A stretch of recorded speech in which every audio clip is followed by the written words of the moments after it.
gente está no capítulo 9 do livro de Josué, estudando esse livro, e a gente vai encontrar a história do povo de Israel sendo enganado pelos gibeonitas. E eles ali contam uma história, ilustram essa história, e o povo acredita nisso. E eles não conseguem cumprir o propósito de Deus, o mandato de Deus, porque eles foram enganados. E à medida em que eu meditava e tentava extrair desse texto alguns princípios para a nossa edificação, o que veio na minha mente foi uma série de perguntas que eu queria fazer aquele texto. E comecei a fazer, e as respostas me ajudaram a entender o que o Senhor desejava me ensinar. Por isso hoje eu quero caminhar com vocês no capítulo 9 do livro de Josué, fazendo essas perguntas e buscando as respostas de Deus para que a gente não seja enganado. Fala de novo, não seja enganado. Não pode ser enganado, tá? E eu queria, antes de meditar nesse texto, orar ao Senhor. Pai querido, nessa hora, abre os nossos olhos espirituais, para que possamos discernir, não somente a Tua palavra, mas a Tua vontade para as nossas vidas. É aquilo que eu oro em nome de Jesus. Amém e amém.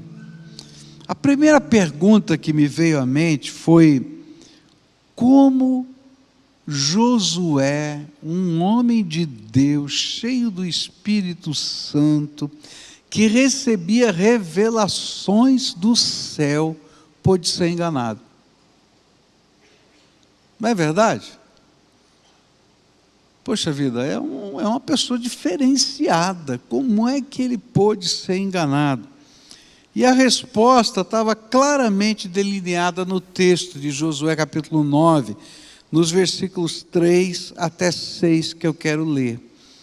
Mas os moradores de Gibeão, ouvindo o que Josué tinha feito com Jericó e com Ai, usaram de astúcia, foram e se fingiram de embaixadores, levando sacos velhos sobre os seus jumentos e odres de vinho velhos, rasgados e cheios de remendos, calçando sandálias velhas e remendadas, e vestindo roupas velhas.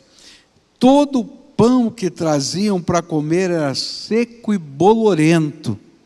E foram a Josué no arraial em Gilgal, e lhe disseram a ele e aos homens de Israel: viemos de uma terra distante e queremos que vocês façam uma aliança conosco.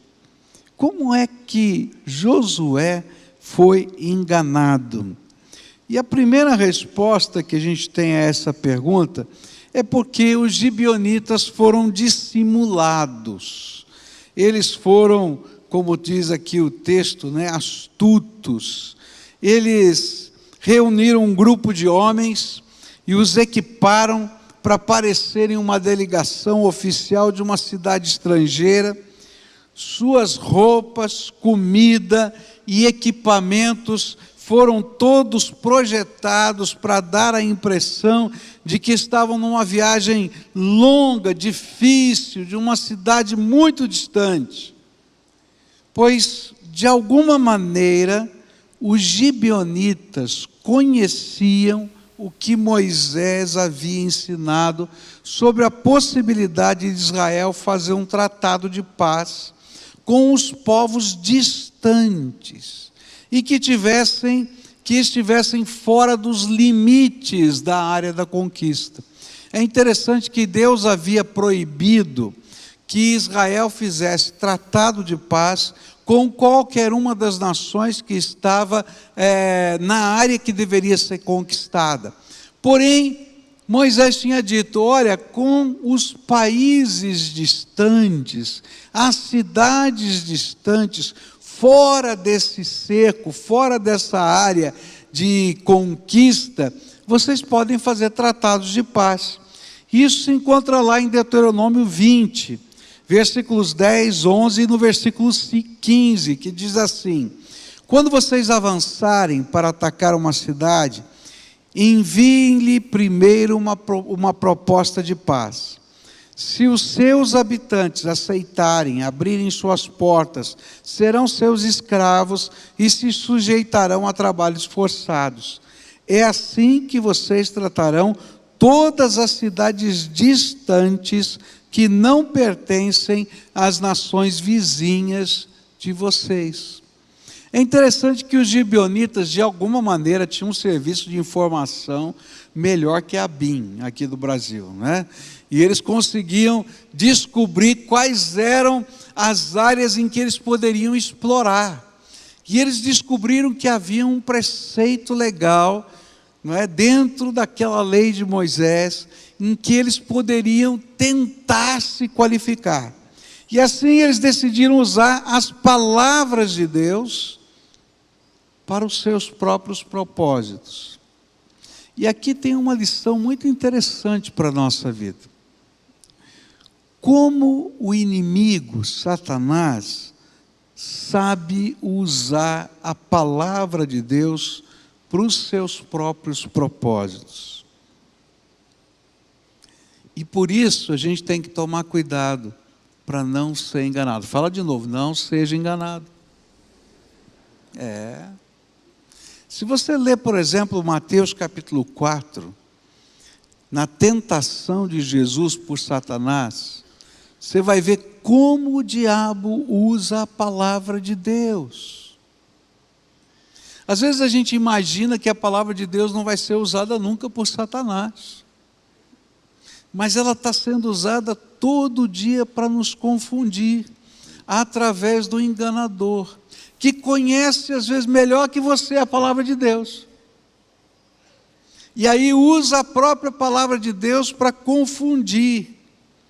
Por quê?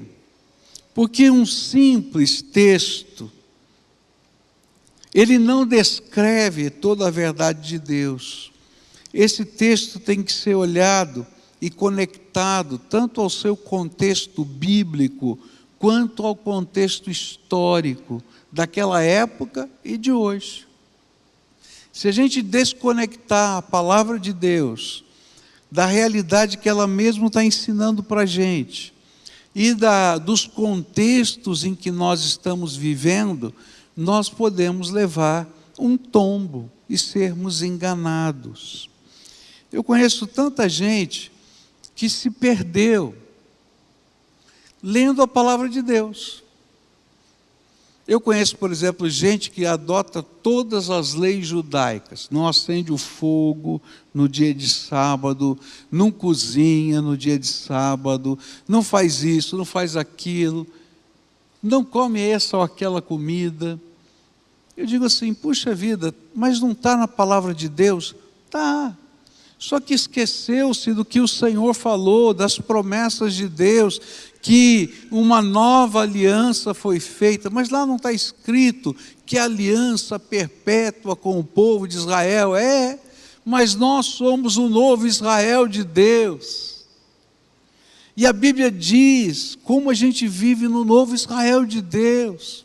E é por isso que lá a gente vai encontrar a palavra de Deus dizendo assim, ninguém lhe julgue pelos sábados, pelos dias de festa, de luas novas, porque tudo isso são sombras de coisas que viriam.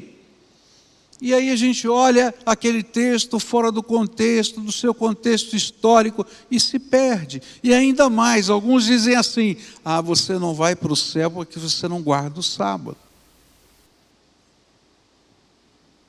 É verdade, não estou brincando.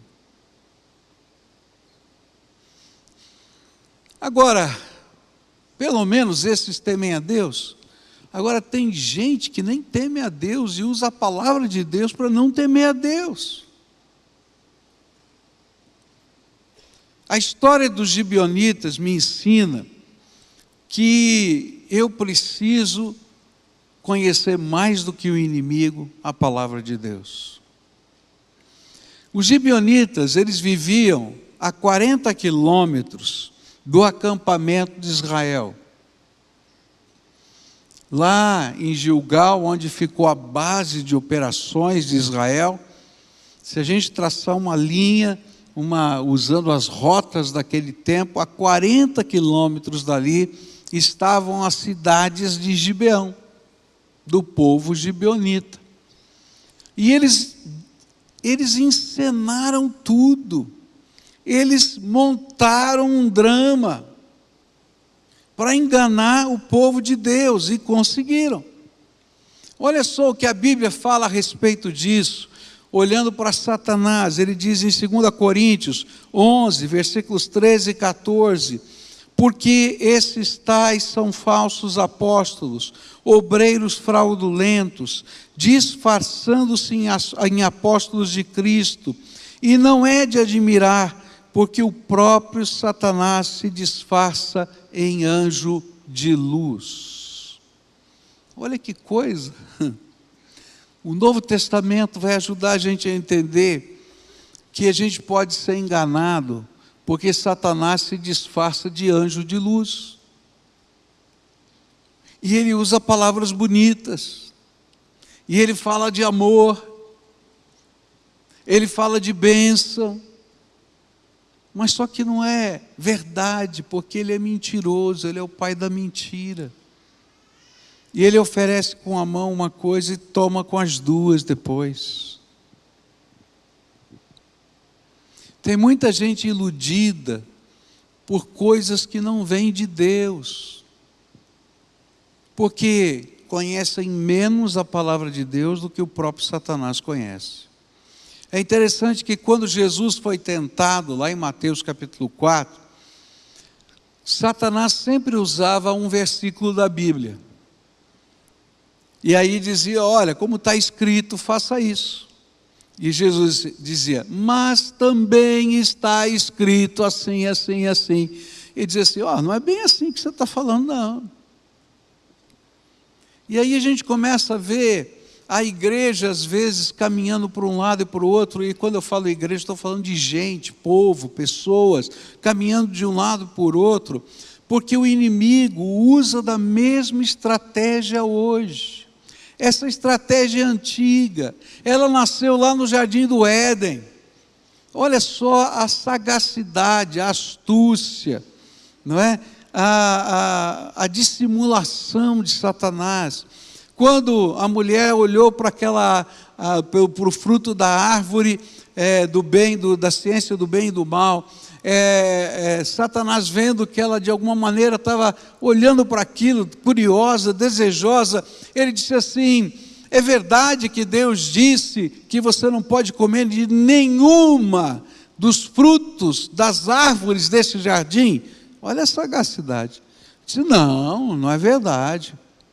Ele disse que eu só não posso comer desse fruto aqui. E por que você não pode comer? Porque no dia em que eu comer eu vou morrer, porque ele disse que isso gera morte. Ele disse assim, não, você não vai morrer não, é porque Deus não quer que você seja tão inteligente quanto Ele, porque no dia em que você comer, os seus olhos vão se abrir, e você vai ser como Deus. E aí, queridos, não foi o desejo de comer um fruto que estava no coração de Eva, mas foi o desejo de ser um deusinho. Só que tudo aquilo era mentira. E aí o Novo Testamento vai ensinar que o pecado nasce da cobiça, e a cobiça toma conta do nosso coração. Então toma cuidado para não ser enganado, porque hoje os agentes de Satanás, como os gibeonitas foram, trabalhadores fraudulentos, como está aqui no versículo 13 de 2 Coríntios, em ação nesse mundo, eles estão tentando cegar os perdidos, e buscando desviar os crentes. E é muito mais fácil para nós identificar o diabo quando ele está rugindo como um leão, do que quando ele está dissimuladamente deslizando sobre a nossa vida como uma serpente. cuidado para não ser enganado. Fala de novo aí. Você tem que conhecer mais a palavra de Deus do que o inimigo conhece. Senão você vai ser enganado. Porque ele vai usar até a palavra de Deus para te enganar. Agora, eles não foram só dissimulados. O pão bolorento, as roupas, tal. Mas eles foram mentirosos. Diz assim o versículo 7 em diante: mas os homens de Israel responderam aos heveus: talvez vocês morem aqui perto, como podemos fazer uma aliança com vocês? Olha só, é interessante, né?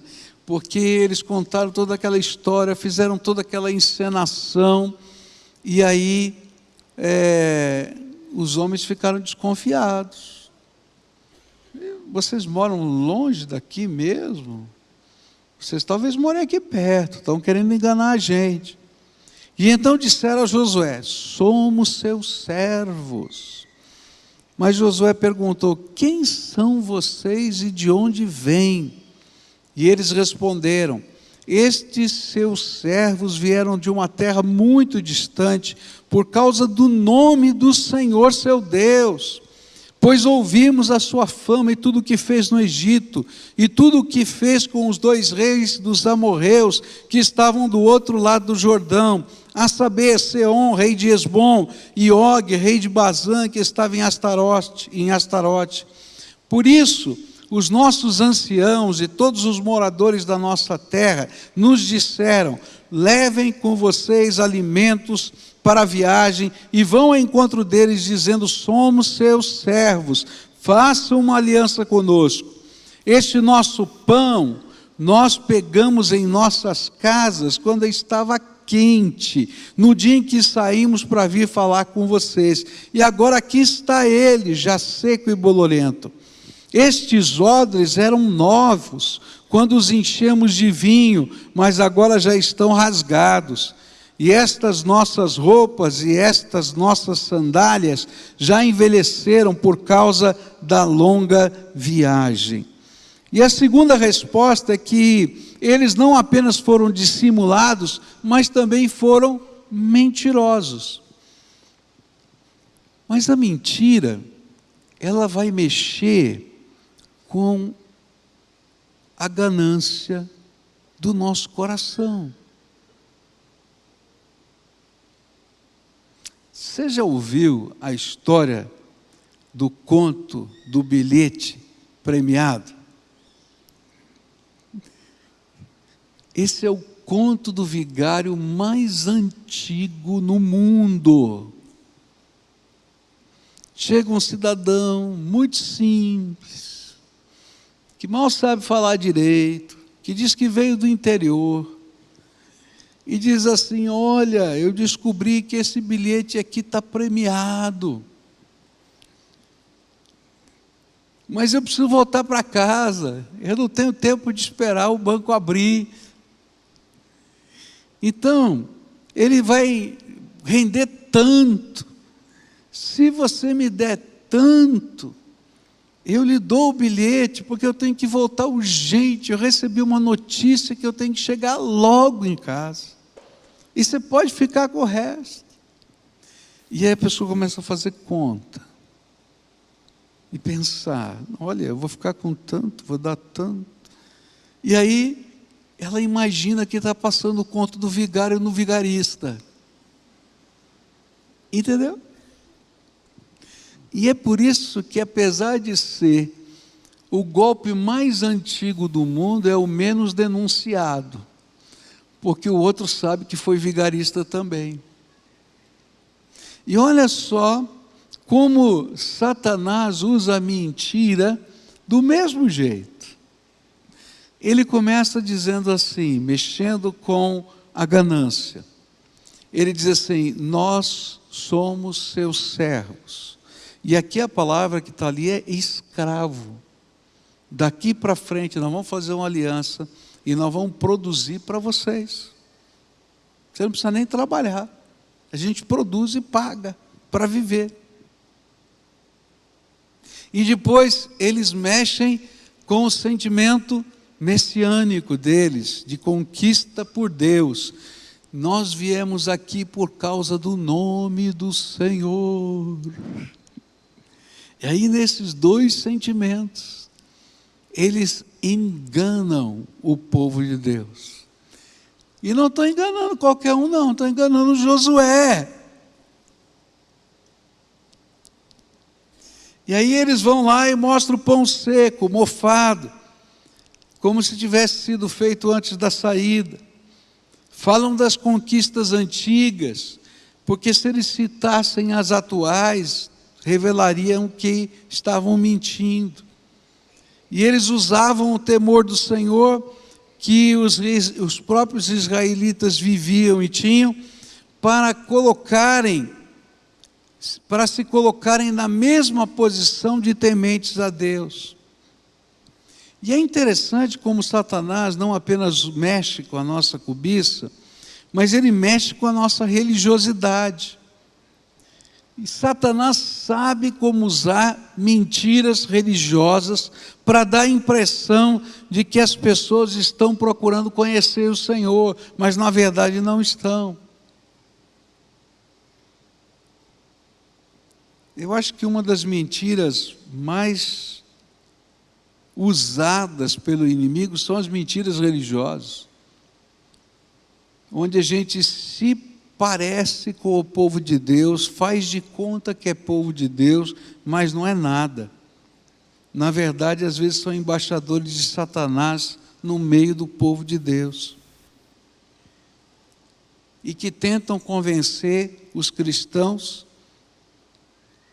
através de mentiras religiosas. Cuidado, porque o pai da mentira é Satanás. Diz assim a Bíblia: vocês são filhos do diabo. E para quem que ele está dizendo isso?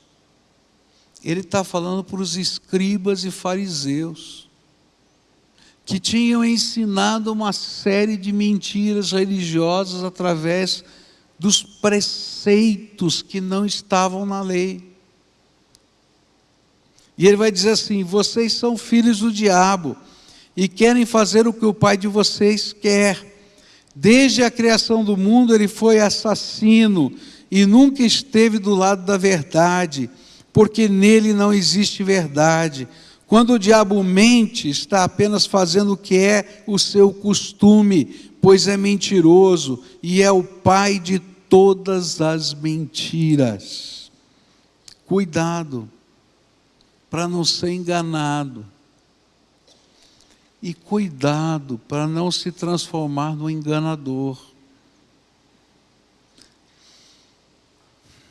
Tem muita gente que não percebe que está sendo usada por Satanás, quando através da sua maneira de viver, de agir e de falar, não condizem com a verdade. E aí eles se tornam um escândalo para o Evangelho. E ao invés de ajudarem as pessoas a se aproximarem de Deus, elas se afastam de Deus, porque vem a mentira em nós. Tem muita gente que não se converte por causa do mau testemunho de pessoas que se dizem crentes. É verdade ou não é?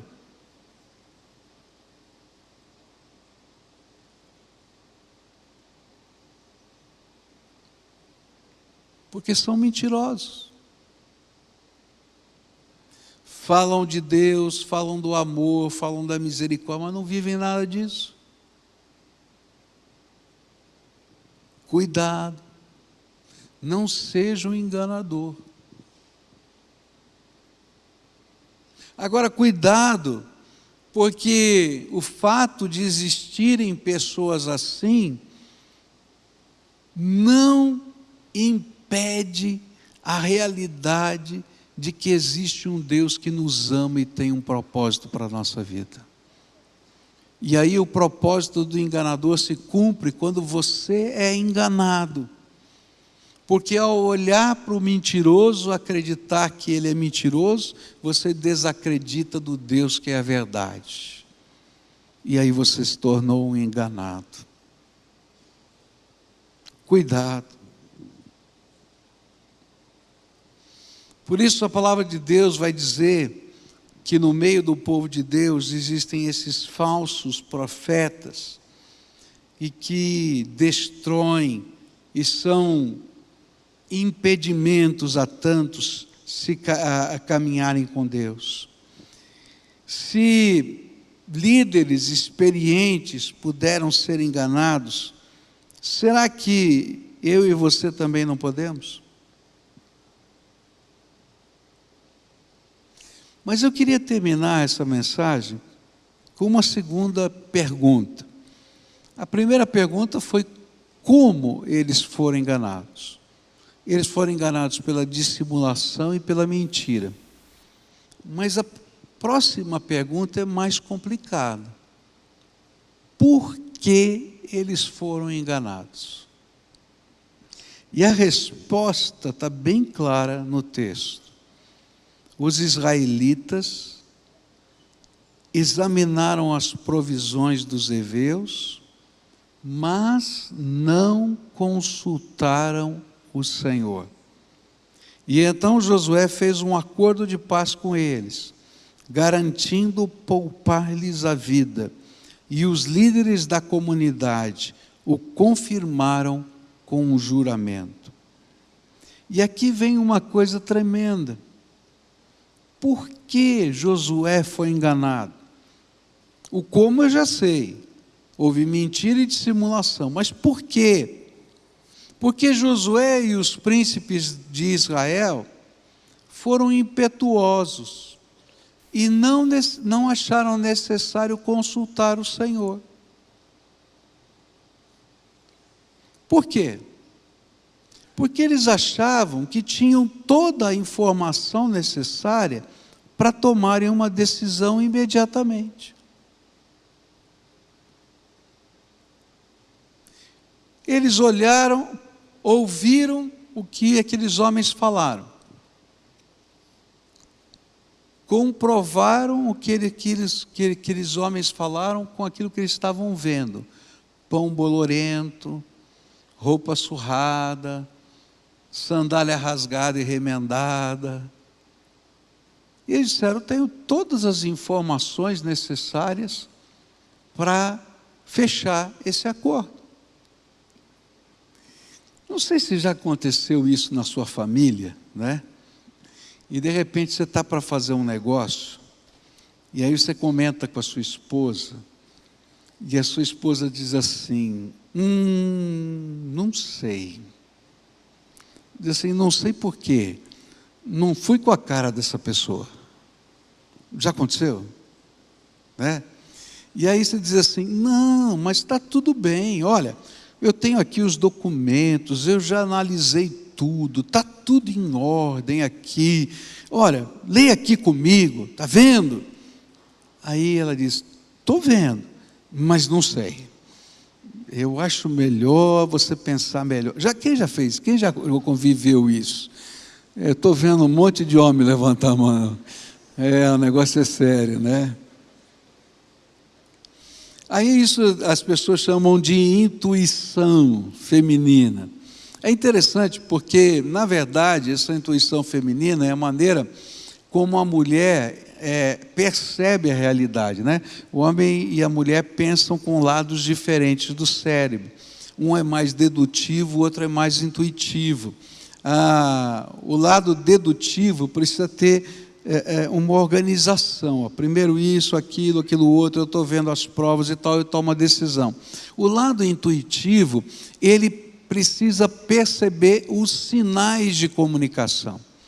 O que são os sinais de comunicação? A face, o tom da voz, a maneira como está sendo falada. E aí, esses sinais de comunicação, eles não condizem com aquilo que está sendo mostrado no papel. E aí dá uma sensação ruim, que não sabe se explicar. É simplesmente o cérebro pensando do outro lado. E é por isso que Deus fez homem e mulher, E quando os dois se casam, é uma só carne, para as duas metades do cérebro funcionarem. E se elas não estão juntas funcionando, você vai ser enganado. É verdade, não estou brincando. Mas aqui tem um outro princípio, maior do que essa intuição. É que o servo de Deus vai aprender na sua vida a depender do Senhor.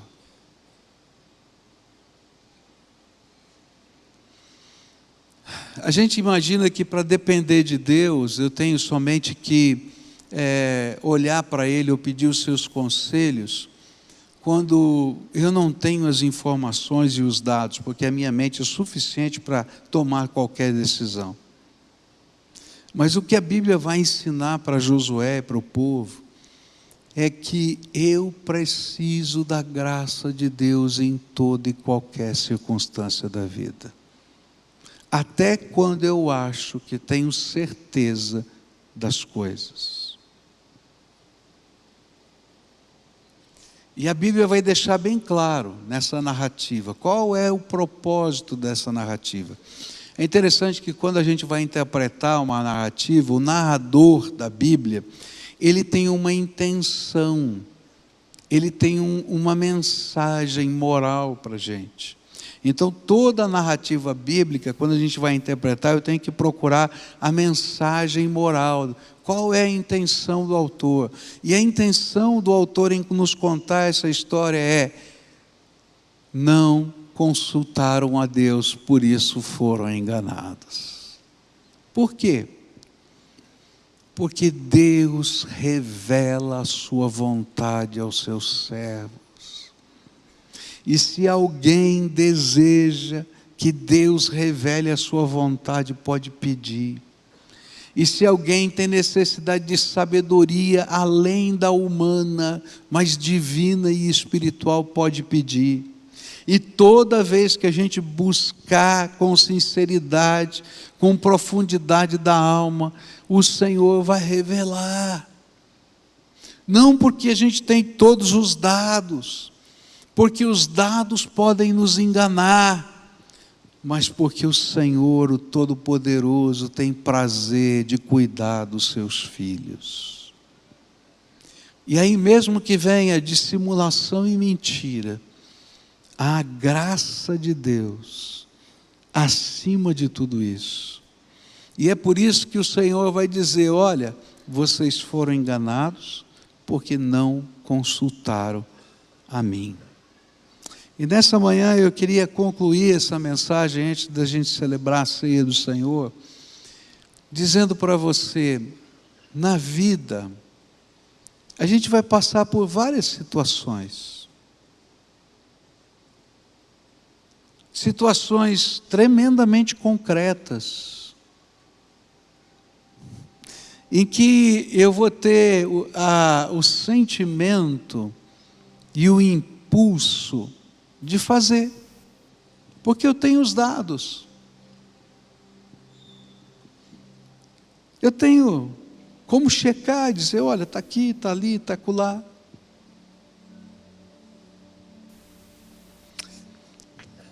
Apareceu um senhor aqui na igreja anos atrás, e esse senhor queria fazer algumas doações para a nossa entidade social, a BASC, e eram valores altíssimos. E aí ele veio conversar conosco, e à medida que ele conversava, a gente ficou animado em certo momento e desconfiado em outro. E a gente começou a orar, falou: Senhor, como é que vai ser esse negócio? Bom, chegou um dia, toca o telefone, e esse homem diz assim: amanhã o senhor tem que vir a Brasília, amanhã é o dia que o senhor tem que vir aqui a Brasília, vai sair o negócio, o senhor vem para cá, e a gente assina os documentos, vai ser maravilhoso e tal. E eu estava ao mesmo tempo em dúvida e ao mesmo tempo desejoso do negócio, seria uma bênção. E continuei orando. peguei um avião, fui com a minha esposa para Brasília. Chegamos em Brasília, tinha um motorista particular para pegar a gente lá no aeroporto. Levaram a gente numa mansão. E aí explicaram todo o negócio e disseram o seguinte: olha, mas o senhor tem que depositar na conta do advogado que vai fazer essa transação tanto hoje. E eu fiquei pensando, bom, primeiro eu não tenho esse tanto, segundo eu não tenho caneta. E está muito estranho. E continuei orando. E falei assim, olha, eu acho que o senhor não entendeu.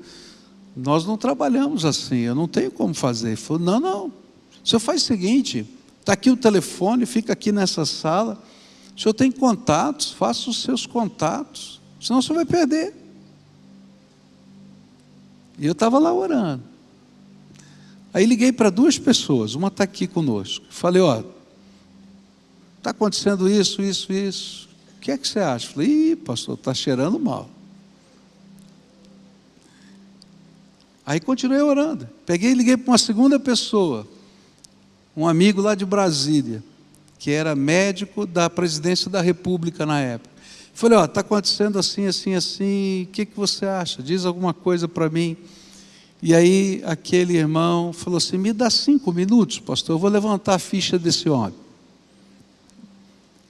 Aí 5 minutos, ele me liga de volta e diz assim, pastor, estou passando aí para pegá-lo.